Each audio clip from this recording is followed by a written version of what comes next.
Dans ce texte, je me pose la question de savoir si les thérapies de la mémoire retrouvée sont une grosse connerie. J'ai vu dans des téléfilms que des gens faisaient une thérapie et se souvenaient d'une agression qu'ils avaient oubliée. Mais est-ce vraiment possible?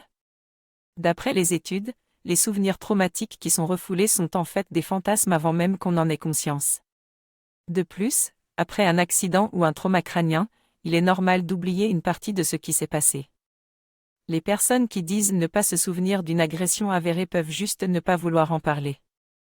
L'amnésie psychogène peut expliquer la perte de souvenirs sans cause organique, mais elle est rare et se résout souvent toute seule.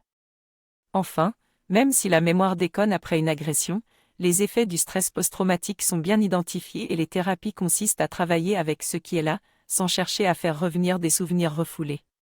Si je suis thérapeute, je dois être prudent face aux patients qui prétendent avoir des souvenirs refoulés de traumatismes passés.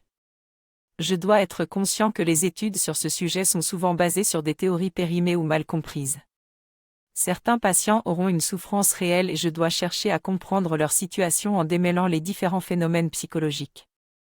Il est important de chercher tout d'abord s'il y a un état de stress post-traumatique et de ne pas chercher à tout prix des souvenirs oubliés.